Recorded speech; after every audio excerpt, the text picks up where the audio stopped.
उत्तराखंड सरकार का बड़ा फैसला, केदारनाथ की तरह जोशीमठ का होगा पुनर्निर्माण। पहाड़ में स्थित सभी शहरों में जांच कराई जाए वैज्ञानिक। सभी 9 वार्ड्स के 849 भवनों पर दरारें देखने को मिली। चीन नेपाल से सटे उत्तराखंड के गांव की बदलेगी तस्वीर, पलायन पर भी लगेगा अंकुश। सीमांत गांव के लिए नई वाइब्रेंट विलेज योजना, गूंजी, नीति, माणा और मलारी गांव का हुआ है चयन। ADG law and order V Murugesan का दावा, जग्गा उत्तराखंड पुलिस का आरोपी है। पैरोल खत्म होने के बाद हो गया फरार। इनपुट मिलने के बाद सतर्क रहने के दिए गए आदेश।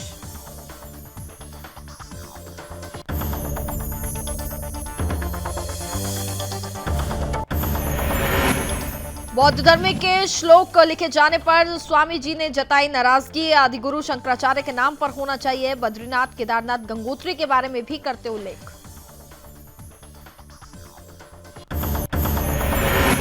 और खटीमा में गौकशी के आरोप में 3 अभियुक्त गिरफ्तार। कब्जे से 95 किलो गौमांस, लोहे के बाट, तराजू बरामद। आरोपियों को भेजा जा रहा जेल।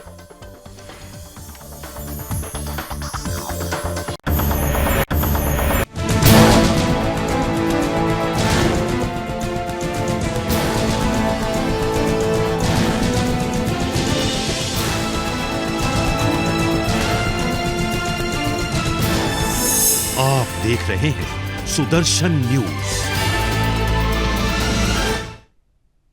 नमस्कार, मैं हूं आपके साथ कनिका अरोरा और आप देख रहे हैं सुदर्शन न्यूज। तो बुलेटिन में रुक करेंगे उत्तराखंड की खबरों का। जमीन धंसने की वजह से दरकते जोशीमठ को लेकर के उत्तराखंड सरकार ने बहुत बड़ा फैसला लिया है। आपको बता दें कि केदारनाथ की तरह उत्तराखंड की सरकार भूदसाव से प्रभावित जोशीमठ का भी पुनर्निर्माण करेगी। उत्तराखंड आपदा प्रबंधन सचिव रंजीत सिन्हा ने इसकी जानकारी दी है।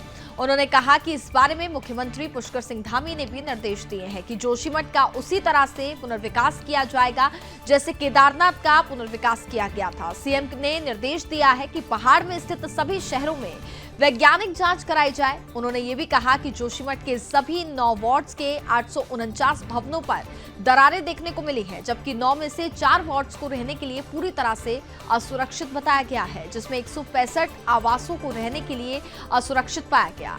इसके साथ ही आपको बता दें कि भवनों का निर्माण कार्य भी जल्द ही शुरू किया जाने वाला है, जिन्हें जोशीमठ के टीसीपी तिराहे पर बनाया जाएगा। और प्रशासन का आश्वासन है कि इन भवनों को 1 सप्ताह के भीतर तैयार कर दिया जाएगा। वहीं विस्थापन के लिए आपको बता दें कि पीपलकोटी में जमीन भी चिन्हित की गई है, जिसमें लगभग 130 परिवारों के घरों का निर्माण किया जाएगा। उनका कहना है कि अब तक 207 परिवारों को 3 करोड़ 10 लाख रुपए की अग्रिम सहायता राशि वितरित की जा चुकी है। तो उनको स्टेबलाइज करने का जो सर्वे हुआ है और जो कार्रवाई हुई है उसके बारे में जोशीमठ में जो हुई है उसके बारे में अवगत कराना चाहेंगे। भवनों की जो सर्वे चल रही थी उसमें जो दरारें फाइनल अभी जो आज की तारीख तक हुई है उसमें 849 849 घरों में दरारें चिन्हित की गई है। जो 4 वार्ड असुरक्षित घोषित किए गए हैं उन 4 वार्डों में जो असुरक्षित भवन है वो 167 है। जो जेपी कॉलोनी में वाटर डिस्चार्ज हो रहा था वो उसका लेवल, उसका जो फोर्स है उसमें जो पानी का डिस्चार्ज है घट गया है। कल हमने बताया था 163 लगभग और आज 123 LPM है, तो एक अच्छी सूचना है। जो परिवार विस्थापित किए गए हैं, जो राहत शिविरों में ले जाए गए हैं, 250 हो गई है, कल 237 थी और उनमें कुल सदस्यों की संख्या 838 है। बाकी जो संख्या है जो राहत शिविरों की चिन्हीकरण थी उसमें कुल कक्ष जोशीमठ में 615 जिसकी क्षमता 2190 है और पीपलकोटी में कुल कक्ष 491 है जिसकी क्षमता 2205 है। उत्तराखंड में भी केंद्र की वाइब्रेंट विलेज योजना के तहत 4 सीमांत गांव का चयन किया गया है, जहां पर योजना के तहत इन गांव से रिवर्स पलायन और साथ ही स्थानीय लोगों को रोजगार देने का काम किया जाएगा। पर्यटन मंत्री सतपाल महाराज ने कहा कि केंद्र की इस वाइब्रेंट विलेज योजना के तहत गूंजी, नीति, माणा और मलारी गांव का चयन हुआ है। जहां पर योजना के तहत काम किया जाएगा। दरअसल केंद्रीय वित्त मंत्री निर्मला सीतारमण ने सदन में जो आम बजट पेश किया था, उसमें अंतर्राष्ट्रीय बॉर्डर से लगे हुए क्षेत्रों के विकास पर फोकस किया गया था। केंद्र सरकार का वाइब्रेंट विलेज प्रोग्राम के क्रियान्वयन के लिए सरकार कार्य योजना तैयार कर रही है और इसी कड़ी में केंद्रीय गृह मंत्रालय ने उत्तराखंड से भी सुझाव मांगे हैं, जो उसे भेज दिए गए। इसमें सीमांत गांव में पानी, बिजली, सड़क, शिक्षा, स्वास्थ्य, संचार जैसी मूलभूत सुविधाओं के विस्तार और आजीविका विकास पर मुख्य रूप से जोर दिया गया है।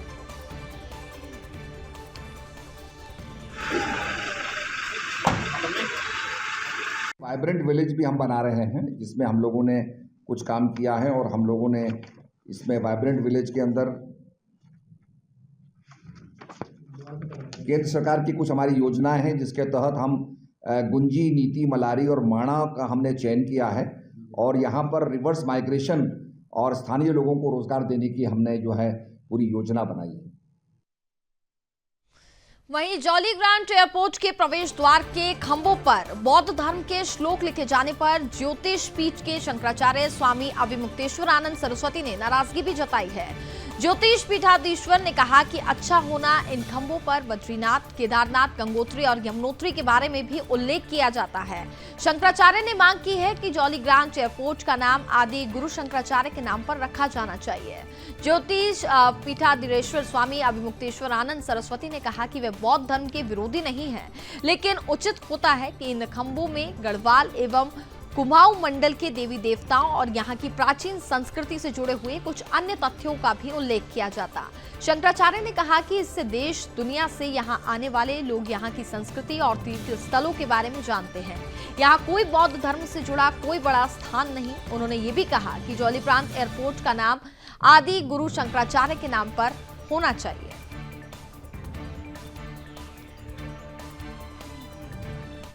और यहाँ पर कोई बौद्ध रुपए उससे हमको आमदनी भी होती है उत्तराखंड में। और यहाँ पर कोई बौद्ध डेस्टिनेशन ऐसा बड़ा नहीं है। लेकिन जब हम उत्तराखंड के एयरपोर्ट में आते हैं, देखिए वहाँ लिखा है देहरादून हवाई अड्डा कोने में, और वहाँ से कैमरा लेके आइए 1 2 3 4 5 6 7 8 बड़े खंभे आपको दिखाई दे रहे हैं सामने, और सब में लिखा है ओम मणिपद्मे हुम। ये बौद्ध मंत्र है और सब में यही लिखा हुआ है। क्या एक खंभे में जय बद्री विशाल नहीं हो सकता था? एक खंभे में जय केदार नहीं हो सकता था? एक खंभे में जय गंगे नहीं हो सकता था? जय जमुने नहीं हो सकता था? जय उत्तराखंड नहीं हो सकता था? 2 दिन पहले दिल्ली के जहांगीरपुरी से गिरफ्तार 2 आतंकियों में से एक उत्तराखंड के उधम सिंह नगर निवासी आरोपी जगजीत सिंह जग्गा की तलाश उत्तराखंड पुलिस भी कर रही थी। दरअसल एक हत्या के मामले में जगजीत सिंह जग्गा साल 2018 में हल्द्वानी की जेल में बंद था। जग्गा पैरोल मिलने के बाद से ही जेल से बाहर आया था, लेकिन पैरोल खत्म होने के बाद फरार हो गया था। अब जगजीत सिंह जग्गा को दिल्ली पुलिस ने आतंकी साजिश रचने के आरोप में गिरफ्तार कर लिया है। उत्तराखंड के ADG law and order V Murugesan का कहना है कि जगजीत सिंह जग्गा उत्तराखंड पुलिस के लिए पहले से ही वांटेड है, जो पैरोल खत्म होने के बाद फरार था। गणतंत्र दिवस को लेकर के उत्तराखंड के सभी जिलों में एसएसपी को इनपुट मिलने के बाद सतर्क रहने के आदेश भी दे दिए गए हैं।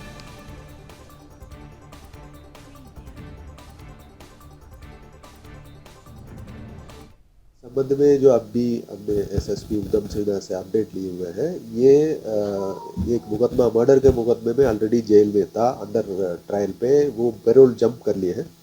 उसके बाद हम भी ढूंढ रहे थे, फिर बीच में अभी इनपुट आया कि he was arrested by the Delhi police special cell.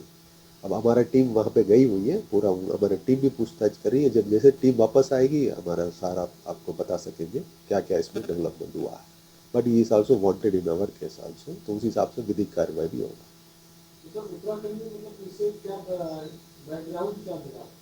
ये पहले कोई मर्डर केस पे ये अंडर ट्रायल पे है। खबरों में आगे बढ़ेंगे। अगली खबर खटीमा से है, जहां पुलिस टीम द्वारा गौकशी करते हुए 3 अभियुक्तों को पकड़ लिया है। और आपको बता दें कि उनके कब्जे से 95 किलो गौमांस और गौकशी के में इस्तेमाल किए गए उपकरण, लोहे की छुरी, लोहे का चापर और इसके साथ ही तराजू व लोहे के बाट सहित अन्य सामान भी बरामद किए गए हैं। वहीं अभियुक्तगण अब्दुल वसीरा और सद्दाम ने पूछताछ में बताया कि आवारा गाय के बछड़े का शिकार किया था। वहीं बछड़े के मांस का भौतिक निरीक्षण भी कराया गया। इस पूरे मामले में एसआई अशोक कुमार ने बताया कि मौके पर पहुंच करके गौकशी करते हुए 3 अभियुक्तों को गिरफ्तार कर उत्तराखंड गौवंश संरक्षण अधिनियम के तहत मुकदमा पंजीकृत कर जेल भेजा जा रहा है।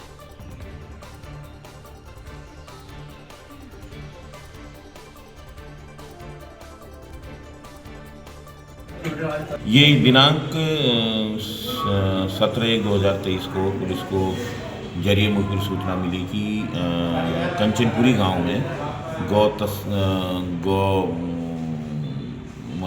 गौवंशी जानवर का वध किया जा रहा है। इस सूचना पर तत्काल एक टीम गठित करके एसआई संदीप पिलपाल के नेतृत्व में एक टीम गठित करके मौके पर भेजी गई। तो वहाँ पे अब्दुल सलाम, बसीरा और सद्दाम, इन तीनों के कब्जे से कटे हुए गौमांस के पीसेज करीब 95 किलो और उनको काटने वाले हथियार बरामद हुए। तीनों को गिरफ्तार कर गौवंश संरक्षण अधिनियम के तहत जेल भेजा जा रहा है। ये गौ तस्करी या गौवध में इनकी संलिप्तता थी अथवा नहीं, इसकी भी जांच की जा रही है। अगली खबर रामनगर से है, जहां नाबालिग किशोरी का अपहरण करने का प्रयास कुछ ग्रामीणों ने असफल कर दिया। घटना के संबंध में ग्रामीण ललित उप्रेती ने बताया कि 2 युवक एक नाबालिग किशोरी को घर से बुला करके अपने साथ ले जाने की फिराक में थे, लेकिन इसी बीच इस किशोरी के परिजन और ग्रामीणों ने इन युवकों की साजिश पर पानी फेर दिया और उन्हें दबोचकर पुलिस के हवाले कर दिया गया। इसके साथ ही उन्होंने बताया कि किशोरी अभी भी लापता है। घटना के बाद गांव में हड़कंप मच गया। वहीं मामले में एसआई प्रेम विश्वकर्मा ने अपहरण की घटना को नकारते हुए कहा कि इस मामले में किशोरी के भाई की तहरीर पर नाबालिग की तलाश शुरू कर दी गई है और किशोरी की बरामदगी के बाद वैधानिक कार्रवाई भी की जाएगी। फिलहाल ग्रामीणों द्वारा पुलिस को सौंपे गए दोनों युवकों से पुलिस पूछताछ कर रही है।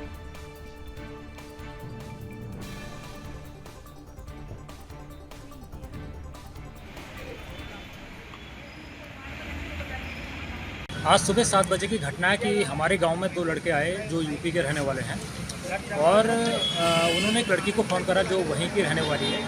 तो उसने फ़ोन करके उन्होंने बुलाया कि उनका क्या प्लान था, भागने का प्लान था। वो लड़की असल में नाबालिग है और जब उन्हें फ़ोन करा तो गाँव वालों ने देखा कि ये लड़की सुबह सुबह कहाँ जा रही है। तो गाँव वालों को शक हुआ तो उन्होंने लड़कों को पकड़ लिया और लड़कों को पकड़ा तो उन्होंने जो है उससे लड़कों से पूछताछ करी। उन्होंने कोई जवाब ठीक ढंग से दे नहीं पाए तो उन्होंने लड़कों की पिटाई कर दी और शक है कि ये लड़के इसी तरह से लड़कियों को बहला फुसला के ले जाया करते थे। और अभी सूचना आई है, खबर मिल रही कि इस तरह से पहले भी इसी पड़ोस से एक लड़की गायब हुई है और जिसके भी कोई उसके माँ बाप ने कोई रिपोर्ट नहीं लिखाई। असल में वो बालिग भी थी। तो ये नाबालिग होने के कारण अभी 11वीं में पढ़ रही है। तो माँ बाप को शक था कि मेरी लड़की को ये लोग भगाने की कोशिश कर रहे थे, इसीलिए जो है गांव वालों ने उसकी पिटाई करी और थाने में लेके आए हैं। उनको थाने में भी पकड़ के रखा है। आज सूरज सिंह पुत्र श्री गोविंद सिंह निवासी नई बस्ती कानिया ने एक तहरीर दिया थाने में। उन्होंने बताया कि उनकी नाबालिग बहन घर से सुबह आज 5 बजे बिना बताए चली गई है। उनकी तहरीर के आधार पर हमारे द्वारा जो है अभियोग पंजीकृत किया गया है और ऐसा कोई मामला नहीं है और लड़की के बरामद के बाद जो विधिक कार्रवाई होगी अमल में लाई जाएगी।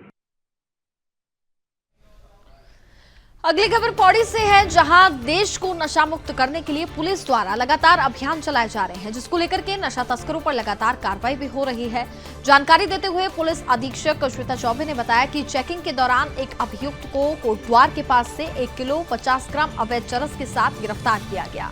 बरामद माल की कुल लागत लगभग 2 लाख रुपए बताई जा रही है। एसएसपी ने बताया कि अभियुक्त को न्यायालय में पेश कर वैधानिक कार्रवाई भी की जा रही है। वहीं अभियुक्त ने पूछताछ में ये भी बताया कि वह आर्मी से रिटायर्ड है और आर्थिक तंगी के कारण चरस के क्रय विक्रय का काम करता है और वहीं चरस को पहाड़ी क्षेत्रों से सस्ते दामों में खरीदकर युवाओं को ऊंचे दामों पर बेचता है।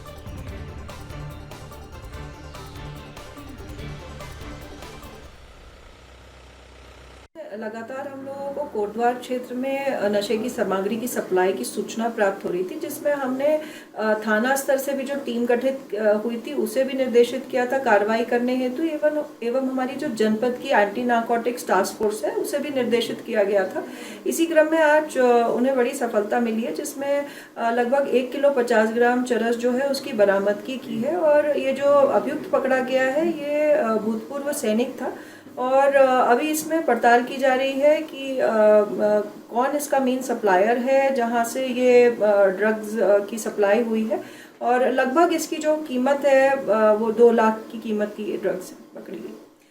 इसमें अभी हमारा प्रयास लगातार जारी है। इसके अलावा श्रीनगर और पौड़ी में भी जो हमारी जो थाना स्तर की ANTF टीम है वो भी इसमें कार्यशील है, और कोशिश करेंगे हम ज़्यादा से ज़्यादा लोगों को जागरूक भी करें। और इसमें हम लोगों ने अपना एक WhatsApp नंबर भी जो है वो जारी किया है। आम जनता से यही अपील है कि उस नंबर पे हमें। अगली खबर पंतनगर से है, जहां भाजपा महिला के दबंगई का मामला सामने आया। मामला पंतनगर थाना क्षेत्र किटा कॉलोनी का है, जहां रहने वाली वर्षा रानी ने मंडल अध्यक्ष के खिलाफ सूदखोरी का आरोप लगाते हुए तहरीर दी है। पीड़ित द्वारा दी गई तहरीर में कहा गया है कि पिंकी डिमरी से 1,20,000 रुपए ब्याज पर लिए थे, जिसके बदले में उसने PNB बैंक के चेक और एक हस्ताक्षर भी किया हुआ था, और इसके साथ ही स्टैंप भी उन्हें दिया था, जिसके बाद उसने 2 बार में ब्याज समेत सभी पैसे उनके लौटा दिए थे, जिसका उसके पास प्रमाण भी है। उसने कहा कि उधार लिए गए पैसे लौटाने के बाद भी उसने चेक, गहने और स्टैंप उसे वापस नहीं किए, और उसने आरोप लगाया कि जब दिए गए स्टैंप, जेवर और चेक मांगे गए तो भाजपा नेत्री ने चेक बाउंस करा करके पिता के नाम पर झूठा मुकदमा दर्ज कराकर जेल भेजने की धमकी दी। और साथ ही आपको बता दें कि फिलहाल उसने पुलिस में तहरीर देकर के न्याय की गुहार लगाई है। इधर मिली तहरीर के बाद पुलिस मामले की फिलहाल जांच पड़ताल कर रही है। मैं पंतनगर विश्वविद्यालय में कृषि महाविद्यालय में ठेके पर कार्यरत हूँ। पिंकी डिमरी भाजपा की महिला मोर्चा अध्यक्ष है, उनसे मेरा लेन देन था। मुझे कोरोना काल में पैसे की ज़रूरत पड़ी थी, तो अपने जेवर उनके पास रख के 70,000 रुपये मैंने उनसे उधार लिए थे। उसके बाद कोरोना में मैं उन्हें ब्याज नहीं दे पाई, तो उन्होंने मुझसे 2 बार और जेवर मैंने उन्हें दिए, जिसके 10,000 और 15,000 रुपये। वो जेवर का पैसा उन्होंने मुझे नहीं दिया। उन्होंने ये बोला कि इसका ब्याज हो गया, तुम ब्याज वैसे नहीं दे पा रही तो हम इससे रख लेंगे। सारे जेवर मेरे उनके पास हैं। बाद में मैं उन्हें ऑनलाइन 1,70,000-80,000 रुपये उन्हें ट्रांसफ़र कर चुकी हूँ, जिसका प्रूफ है मेरे पास, और कैश भी दे चुकी हूँ। 70,000 और 50,000 रुपये मेरे घर वालों, 1,20,000 रुपये घर वालों ने लिए थे। जो ब्याज वो देते थे वो उन्होंने पैसे वापस भी कर दिए कैश। फिर भी वो नहीं मान रही है। चेक लिए थे, ना चेक दे रही हैं, ना मेरा जेवर वापस कर रही है। वहाँ SSP सर से मैंने बोला, वो ये बोल रही है कि सोनार के पास सामान रखा है। सर से मैंने बोला आप सोनार को बुलाइए और पूछिए। मैं उनके सोनार के पास नहीं गई हूँ सामान रखने। मैंने इनके घर में इनके हाथ में सामान दिया था, ब्याज इनके हाथ में देती थी मैं।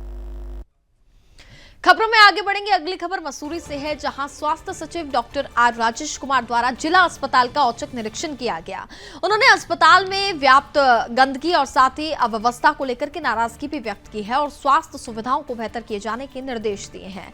उन्होंने कहा कि अस्पताल को कैसे बेहतर किया जा सकता है, इसको लेकर के कार्य योजना बनाकर अपनी रिपोर्ट सरकार को सौंपेंगे, क्योंकि कई डॉक्टर अपनी जिम्मेदारी के साथ काम नहीं कर रहे हैं। दरअसल डायरेक्टर स्वास्थ्य धीरेन्द्र बनकोटी और साथ ही CMO मनोज उप्रेती द्वारा मसूरी के उप जिला चिकित्सालय पहुंचे और अस्पताल में कमियों का जायजा लिया।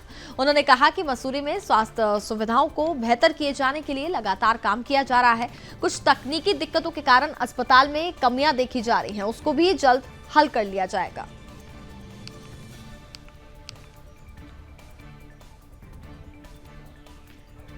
अस्पताल को सही तरीके से चलाने के लिए जितने भी हमारे रिसोर्सेज हैं उनको मोबिलाइज करने के लिए और जितनी समस्याएं हैं उनका निराकरण करने की हम पूरी कोशिश करने के लिए आज यहाँ पे आए हैं और जनता के वेलफेयर के लिए जितना भी हमसे हो पाएगा हम अपनी तरफ से सारी व्यवस्थाएं करने की पूरी कोशिश करेंगे। समस्या के लिए हम लेके जरूर उसकी समस्या का समाधान करने के लिए पूरी कोशिश करेंगे, जिससे कि अस्पताल अच्छी तरह से चल सके और जनता को सेवाएं मिल सके। अपने भी पद रिक्त हैं उनके लिए हम कोशिश करेंगे कि जो जिस लेवल से हो पाती है वो हो पाए। कमी हो रही है वो उसको हम पूरा करने की हमारे स्तर से जितनी हो पाएगी हम तुरंत करेंगे और जितनी आगे की स्तर से होनी है, ऊपर के स्तर से होनी है, उसके लिए ज़रूर हम अपनी रिकमेंडेशन करेंगे। योजना यह है कि यहाँ पे से कुछ डॉक्टर जो है PG के लिए गए हैं तो वो तो अपनी जगह ठीक है, लेकिन जो लोग हैं हमारे पास उनसे भी हम काम चला सकते हैं। लेकिन साथ ही साथ हमको जो है चतुर्श्रेणी की और स्टाफ नर्सेज वगैरह की जो है आवश्यकता है। तो आने वाले टाइम में जैसा कि आप सुन रहे हैं जल्दी ही हमको स्टाफ नर्सेज मिलने वाली हैं। तो उम्मीद करते हैं कि उनको कम से कम यहाँ पे 10 स्टाफ नर्सेज भी अगर मिल जाती हैं तो काफ़ी कुछ हमारी समस्या सॉल्व हो जाएगी। और चतुर्थ श्रेणी के लिए जो है मैं कोशिश कर रहा हूँ कि कम से कम मसूरी अस्पताल के लिए चतुर्थ श्रेणी और स्वच्छक वाली जो सफाई कर्मचारी वाली पद है उसमें कुछ लोग मिल जाए। तो उसके लिए मैं पूरी कोशिश कर रहा हूँ कि मैं जल्दी से जल्दी ये मदद यहाँ के लिए कर सकूँ। देखिए वो उसके लिए अभी आज से करीब 1 हफ्ता पहले डीजी साहब से हम डिस्कस कर चुके हैं इस चीज़ को। तो उसमें कुछ छोटी वो जो है टेक्निकलिटीज़ हैं जो कि हमें ये आपके ट्रेजरी वाले एंड से जो है वो ठीक कर दी जाएंगी। तो उन्होंने बताया है कि किस तरह से इसको ठीक करना है। तो कोई ये बड़ी बात नहीं है। और जैसे ही अगर ये हो जाता है, दोनों ही अगर एक हो जाते हैं तो उसके बाद यहाँ पे जो बजट है वो आसानी से उपलब्ध हो जाएगा और शायद वो बजट बढ़ करके भी आएगा। उससे अस्पताल का फायदा होगा। मैं खुद भी यहाँ आया करता था। अगली खबर हरिद्वार से है, जहां भारत सरकार द्वारा केंद्रीय स्वास्थ्य मंत्रालय इंटर डिपार्टमेंट कमेटी 6 वर्षों के बाद अपनी रिपोर्ट भारत सरकार को सौंपने जा रही है। भारत सरकार द्वारा इलेक्ट्रो होम्योपैथी को एक स्वतंत्र चिकित्सा पद्धति के रूप में मान्यता देने का रास्ता साफ हो गया है, जिससे देश के लाखों चिकित्सकों में हर्ष की लहर दौड़ उठी है। और वहीं चिकित्सकों ने सभागार में बैठक आयोजित कर एक दूसरे को मिठाई खिला करके राष्ट्रीय अध्यक्ष डॉक्टर KPS चौहान का सम्मान किया। और वहीं आपको बता दें कि PS चौहान का कहना है कि इलेक्ट्रो होम्योपैथी को लेकर के 6 साल पहले एक कमेटी का गठन किया गया था। इससे देश में प्रचलित सरकारी स्वास्थ्य सेवाओं में नियुक्ति मिलने का मार्ग प्रशस्त हो जाएगा।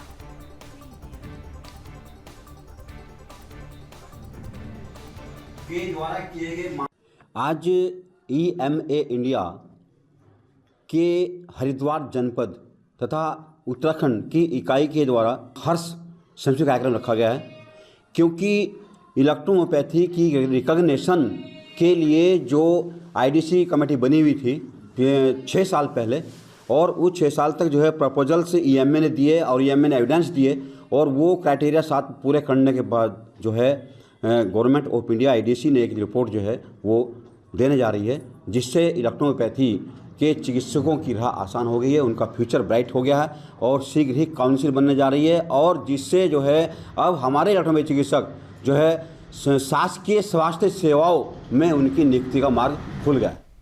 अगली खबर रामनगर से है, जहां रॉयल्टी रेट को लेकर के वन विभाग अध्यक्ष कैलाश घेतोड़ी ने बड़ी घोषणा की है। उन्होंने कहा कि रॉयल्टी रेट को समान करने को लेकर के उच्च स्तर पर लगातार चर्चा भी की जा रही है और अगले 1 सप्ताह में रॉयल्टी रेट को लेकर के फैसला भी लिया जा सकता है। दरअसल कैलाश घेतोड़ी सिंचाई विभाग के कार्यालय में पहुंचे, जहां उन्होंने कार्यकर्ताओं और निगम कर्मियों के साथ मुलाकात भी की है और उनकी समस्याओं को भी सुना। इसके साथ ही उन्होंने कोसी और दुबका नदी में चुकांत में कार्यकाल को लेकर के बढ़ाने को लेकर के भी वन कर्मियों से चर्चा की है। और इसके साथ ही आपको बता दें, उन्होंने ये भी कहा कि रॉयल्टी रेट में अंतर के चलते निगम के राजस्व में कमी आ रही है। अगले 1 सप्ताह में रेट को लेकर के फैसला लिया जा सकता है।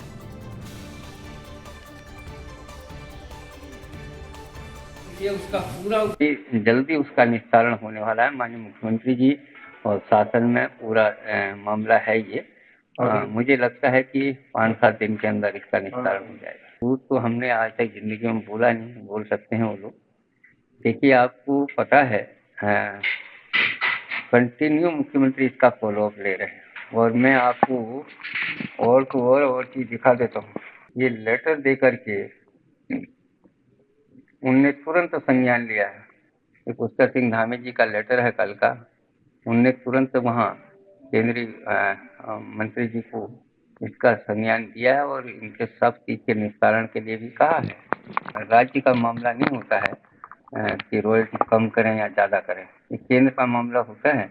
लेकिन आज माननीय मुख्यमंत्री जी ने कल भी बात की है और आज भी बात कर रहे हैं। माननीय मुख्यमंत्री जी की उत्तराखंड में जिलाधिकारी सोनिका ने अपने कार्यकाल पर जनता दरबार लगाया। जनता दरबार के दौरान जिलाधिकारी सोनिका ने बताया कि प्रत्येक सप्ताह उनकी तरफ से जनता दरबार लगाया जाता है और इस जनता दरबार के दौरान सभी लोगों की समस्याएं सुनकर मौके पर ही समाधान भी किया जाता है। इसके साथ ही उन्होंने कहा कि आज भी हमारे पास लगभग 86 शिकायत आई हैं और पानी से रिलेटेड और इसके साथ ही लैंड से रिलेटेड जो ये शिकायतें आई हैं, कुछ शिकायतें ऐसी हैं कि जिनका मौके पर ही निस्तारण किया गया। बाकी शिकायतों का अधिकारियों को निर्देश दे दिए गए हैं कि वो जल्दी से जल्दी उसका समाधान निकालें। आपको बता दें कि उत्तराखंड के सीएम पुष्कर सिंह धामी ने पहले ही सभी पुलिस प्रशासन और अधिकारियों को निर्देश दे दिए हैं कि हर क्षेत्र में अधिकारियों की तरफ से जनता दरबार लगाया जाए और जनता की समस्याओं को सुना और साथ ही उनका समाधान भी निकाला जाए।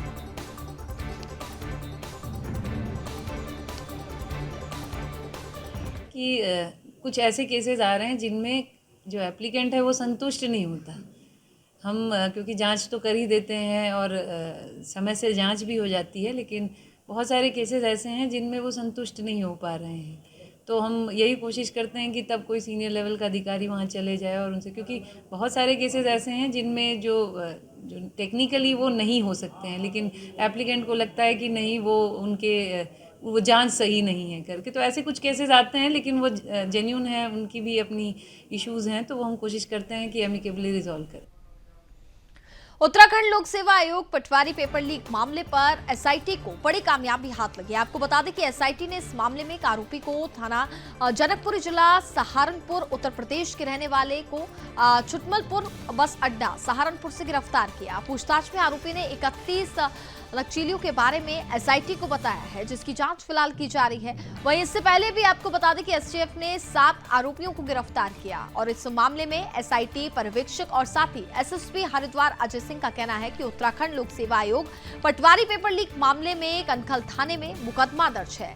एसआईटी की टीम को जल्द से जल्द साक्ष्य इकट्ठे करने हैं और आरोपी चाहे आयोग के अंदर हो या बाहर उन्हें गिरफ्तार करना है, जिससे आगामी परीक्षाओं पर कोई दिक्कत न आए। और इस मामले में एसटीएफ ने पहले ही 7 आरोपियों को गिरफ्तार भी किया था। वहीं हरिद्वार एसआईटी ने इस मामले में एक और आरोपी को फिलहाल गिरफ्तार कर लिया है और मामले में आगे आरोपी से पूछताछ जारी है।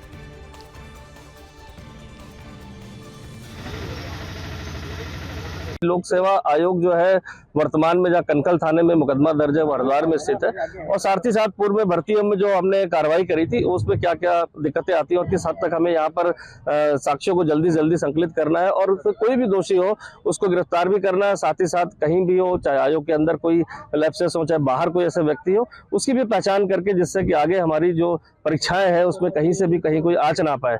इसी क्रम में जो 7 लोग एसटीएफ द्वारा गिरफ्तार किए थे, हरिद्वार एसआईटी ने विवेचना ग्रहण कर ली थी। विवेचना के बाद जो है इसमें सोनू कुमार जो जनकपुरी थाना सहारनपुर का निवासी है उसकी आज गिरफ्तारी की गई है एसआईटी द्वारा। और इससे जो है अभी तक हमने जो 31 जो है अभ्यर्थियों की एक लिस्ट हमने प्राप्त कर ली है, जो वहां पर उसके द्वारा जो अभ्यर्थी। और इसी के साथ फिलहाल इस बुलेटिन में बस इतना ही। आप देखते रहिए सुदर्शन न्यूज। जय हिंद।